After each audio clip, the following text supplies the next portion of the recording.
Resumen de la obra, El duelo von Kleist.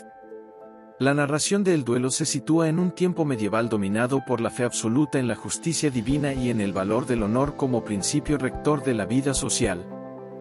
Desde las primeras líneas, Kleist establece un clima de solemnidad y tensión moral, donde la palabra dada y la reputación pesan más que cualquier prueba material.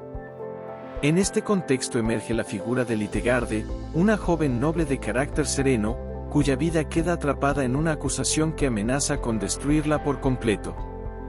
Liutgarde se encuentra bajo la tutela de un poderoso conde, hombre respetado por su linaje y su posición.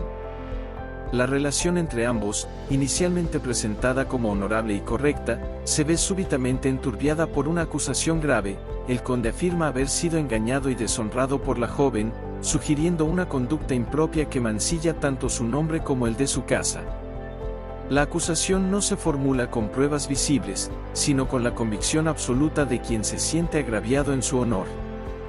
En una sociedad donde la palabra de un noble posee enorme peso, la voz de Liutgarde queda rápidamente relegada a un segundo plano. La joven, profundamente afectada, niega con firmeza los cargos. Su defensa no se apoya en artificios retóricos ni en testigos influyentes, sino en la certeza íntima de su inocencia.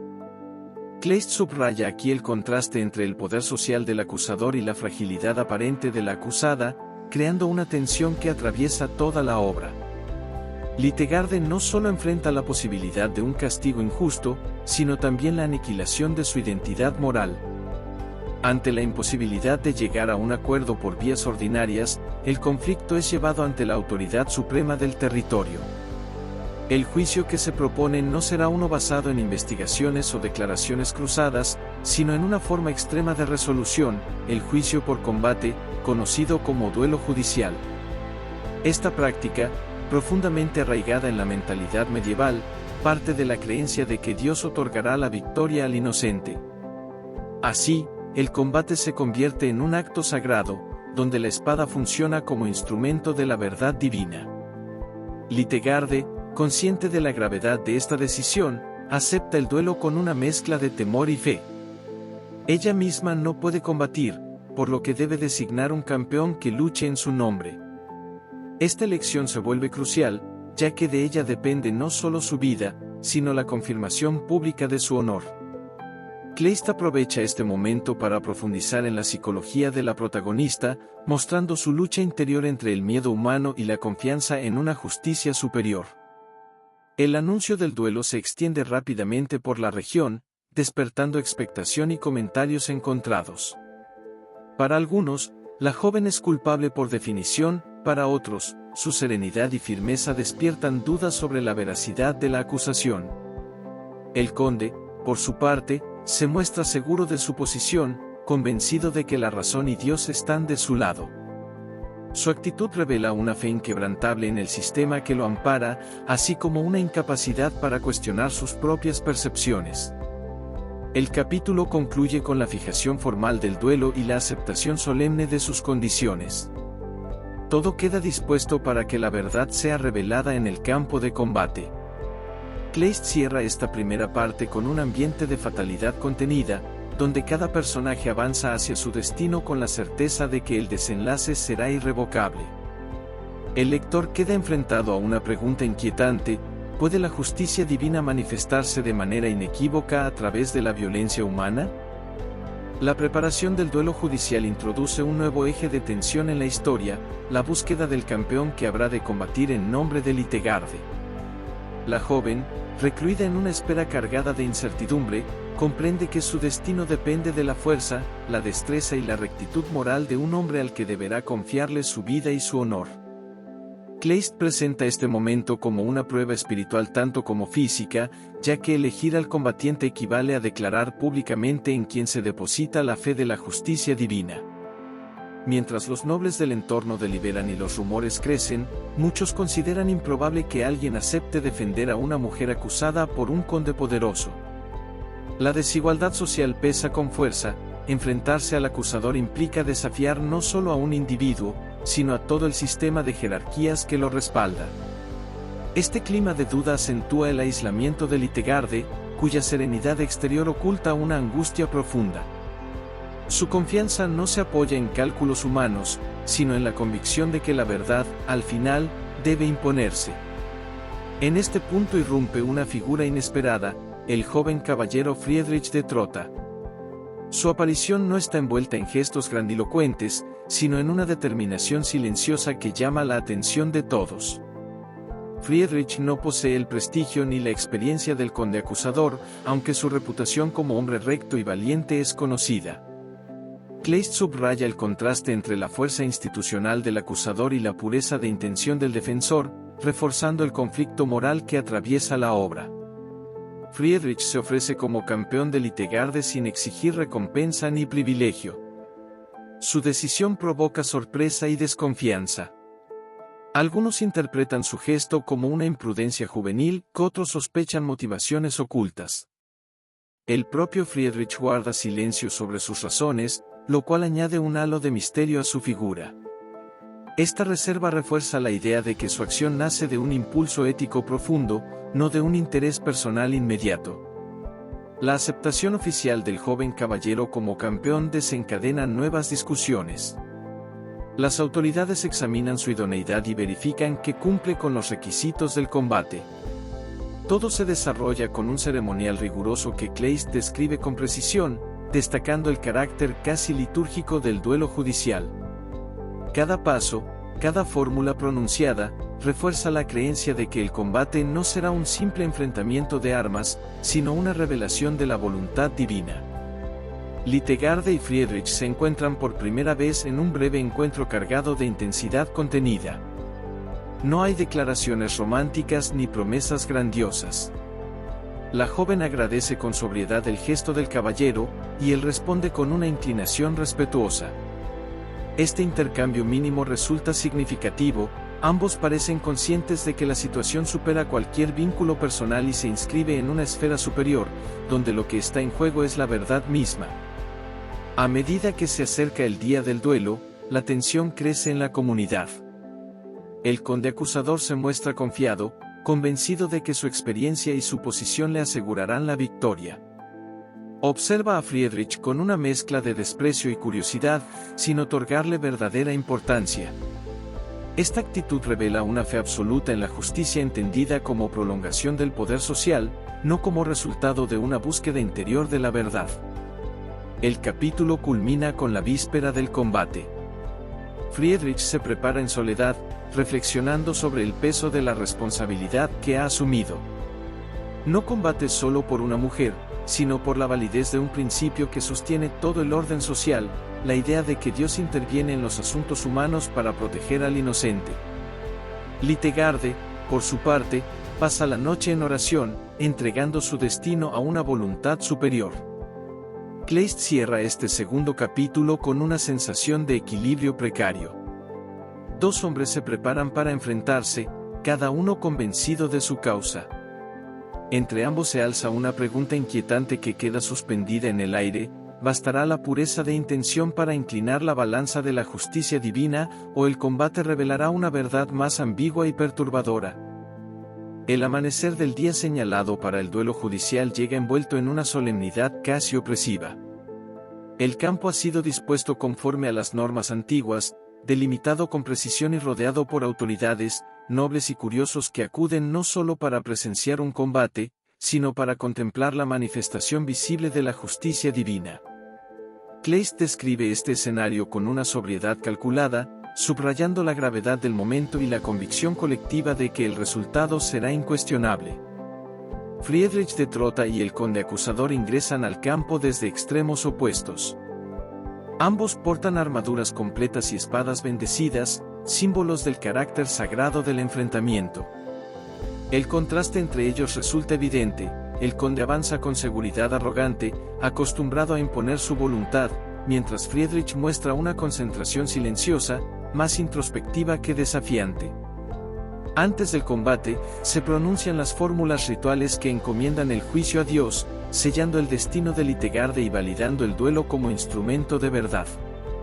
El combate comienza con un choque violento de acero. El conde demuestra de inmediato su superioridad técnica y su experiencia en el uso de las armas. Sus movimientos son precisos y contundentes, empujando a Friedrich a una defensa constante. El joven caballero resiste con valentía, aunque cada intercambio parece acercarlo más al agotamiento. La multitud observa en silencio tenso, interpretando cada golpe como un indicio del juicio divino. A medida que el duelo avanza, la desventaja de Friedrich se vuelve evidente. El conde logra herirlo varias veces, debilitando su resistencia física. Kleist construye aquí un momento de profunda ambigüedad moral: si la justicia divina debe favorecer al inocente, ¿por qué el defensor de Liutgarde cae ante la fuerza del acusador? Esta pregunta atraviesa la mente de los espectadores y del propio lector, sembrando una inquietud que cuestiona las certezas establecidas. Liutgarde, presente en el lugar, observa el combate con el corazón oprimido. Cada herida de su campeón parece una confirmación pública de su condena. Su fe se ve sacudida por la evidencia inmediata de la derrota. Kleist describe su sufrimiento con contención, evitando el exceso emocional y reforzando así la dignidad trágica de la joven, cuya inocencia parece no encontrar amparo visible. El conde, envalentonado por su ventaja, intensifica sus ataques. Su actitud deja entrever una satisfacción que va más allá del deseo de justicia, se percibe un impulso de dominio y humillación. Friedrich, agotado y herido, lucha con una determinación que roza lo sobrehumano. Cada movimiento suyo parece sostenido más por la convicción moral que por la fuerza física. Este contraste refuerza la tensión entre poder y verdad que estructura toda la obra. Finalmente, el golpe decisivo llega. Friedrich cae al suelo, gravemente herido, incapaz de continuar el combate. Según las reglas del duelo judicial, la caída del campeón equivale a la derrota de la causa que defiende. Un silencio pesado se extiende sobre el campo. Para la mayoría de los presentes, el juicio ha concluido, Dios ha hablado, y la acusación contra Liutgarde queda confirmada. La lógica del sistema se impone con una contundencia devastadora. Las autoridades se disponen a declarar el veredicto. Liutgarde queda sumida en una especie de quietud interior, como si su espíritu se retirara del mundo para protegerse del golpe final. Kleist enfatiza la paradoja central del relato: una mujer inocente parece condenada no por falta de fe, sino por una fe llevada hasta sus últimas consecuencias. El duelo, concebido como garantía de justicia, se revela ahora como un mecanismo capaz de legitimar la injusticia. El capítulo se cierra con una atmósfera de desolación y desconcierto. Friedrich yace inmóvil, entre la vida y la muerte. El conde se alza como vencedor, investido de una legitimidad que refuerza su poder. La multitud comienza a dispersarse, satisfecha de haber presenciado un juicio concluyente. Solo queda una pregunta suspendida en el aire, más inquietante que nunca: ¿es posible que la verdad haya sido derrotada en el mismo acto destinado a revelarla? Contra toda expectativa, el duelo no concluye con la muerte inmediata de Friedrich de Trotha.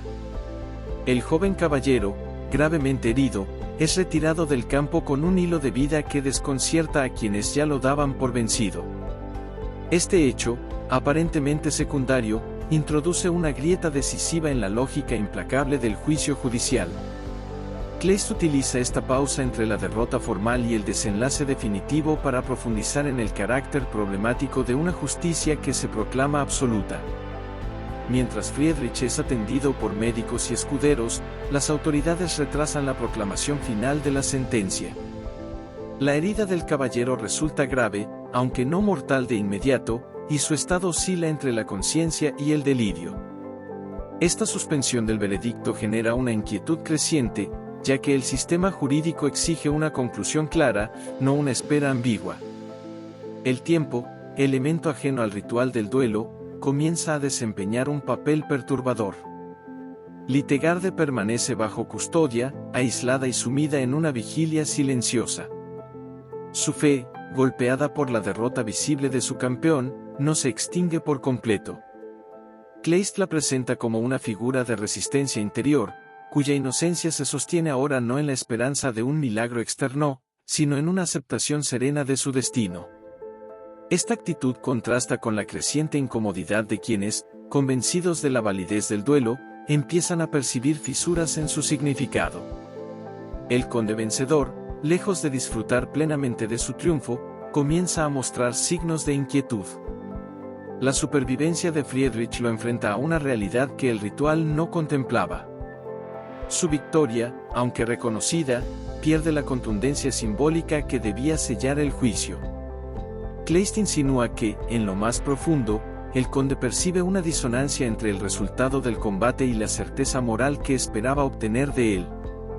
En un giro crucial, Friedrich recupera momentáneamente la conciencia y solicita hablar. Su voz débil, pronunciada desde el umbral de la muerte, adquiere un peso casi profético. Ante testigos y autoridades, declara que, en el transcurso del combate, ha comprendido una verdad esencial: la justicia divina no se manifiesta siempre de forma inmediata ni coincide necesariamente con la victoria física. Su testimonio no invalida las reglas del duelo, aunque las deja en suspenso, introduciendo una dimensión espiritual que desborda el marco jurídico. Este momento sacude profundamente a los presentes. La certeza absoluta que sostenía el juicio por combate empieza a resquebrajarse. Si el campeón derrotado puede afirmar la validez de la causa que defendía, ¿qué valor tiene entonces la victoria del acusador? Kleist plantea aquí una crítica sutil pero contundente a los sistemas que confunden la fuerza con la verdad, mostrando cómo incluso los rituales sagrados pueden convertirse en instrumentos de error. La revelación más decisiva se produce cuando salen a la luz detalles ocultos del conflicto inicial. A través de testimonios indirectos y confesiones tardías, se insinúa que la acusación del conde se basaba en una interpretación torcida de los hechos, alimentada por el orgullo herido y el deseo de reafirmar su autoridad. Estas revelaciones no surgen de un proceso judicial ordenado, sino de la conciencia individual que despierta al enfrentarse con las consecuencias irreversibles de una acusación falsa. Liutgarde es confrontada nuevamente con sus acusadores. Su dignidad intacta y la coherencia de su relato contrastan con las vacilaciones del conde, cuya seguridad comienza a desmoronarse. Aunque la sentencia oficial aún no se ha revocado, el equilibrio moral del relato se ha desplazado de manera irreversible. La verdad, relegada por el ritual, emerge ahora de la fragilidad humana y del reconocimiento tardío del error. El capítulo concluye con un clima de incertidumbre profunda.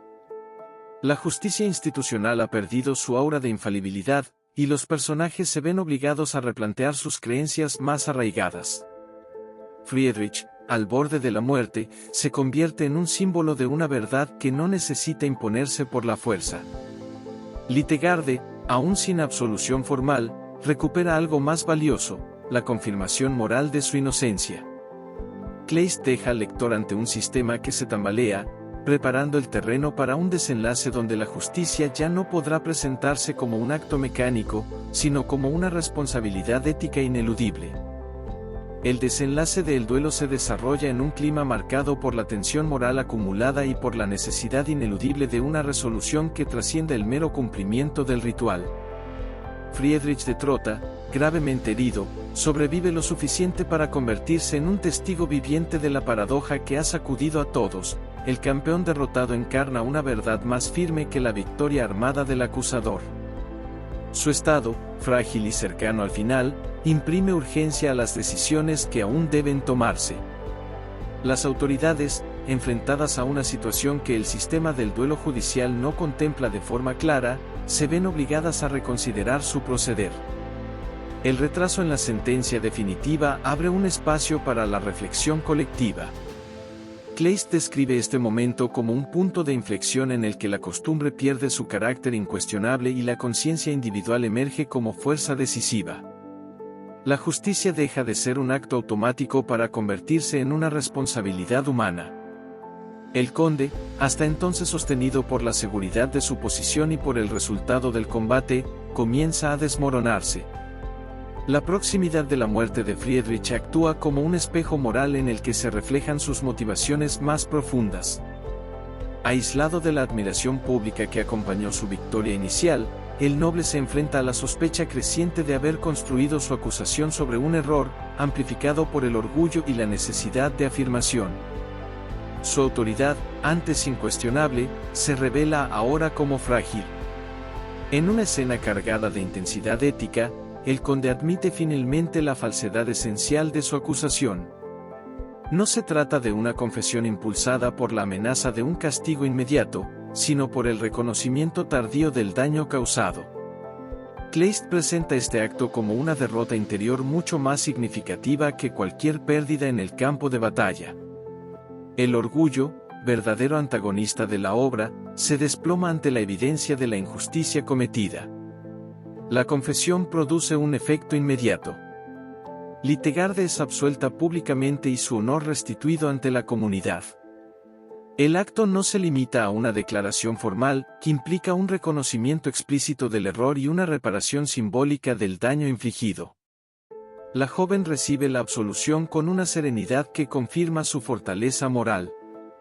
Lejos de la exaltación, su reacción subraya que la verdadera justicia no busca humillar al culpable, sino restablecer el equilibrio quebrantado. Friedrich de Trotha, testigo indirecto de esta resolución, encuentra en ella una forma de redención que da sentido a su sacrificio. Aunque su cuerpo no se recupera por completo, su espíritu se eleva al comprobar que la verdad ha prevalecido, aunque no por los medios previstos. Kleist sugiere que la justicia divina ha operado de manera más compleja y profunda que la simple asignación de la victoria en el combate. La espada no ha sido el instrumento decisivo, lo ha sido la conciencia. El relato se cierra con una reflexión implícita sobre los límites de los sistemas jurídicos basados en rituales absolutos. El duelo judicial, concebido como garante de la verdad, queda expuesto como un mecanismo falible, incapaz de captar la complejidad moral de las acciones humanas. Kleist no propone una abolición explícita del sistema, aunque sí invita a cuestionar su legitimidad y su dependencia de la fuerza física como criterio de justicia. Liutgarde emerge como una figura transformada. No solo ha recuperado su honor, sino que ha atravesado una experiencia que la sitúa más allá de la ingenuidad inicial. Su fe, puesta a prueba de manera extrema, se redefine ahora como una confianza en la verdad interior más que en los signos externos del poder. El conde, por su parte, queda marcado por su caída moral, ejemplo de cómo la autoridad sin autocrítica conduce al error. El final del duelo no ofrece una sensación de triunfo simple, sino una conclusión sobria y profundamente reflexiva. La justicia se revela como un proceso arduo, sujeto a errores humanos y correcciones dolorosas. Kleist deja al lector con una enseñanza inquietante y vigente: la verdad puede tardar en manifestarse, y cuando lo hace, exige un precio elevado. El verdadero juicio no se libra en el campo de batalla, sino en el interior de la conciencia. Suscríbete a mi canal para subir más contenido. Gracias.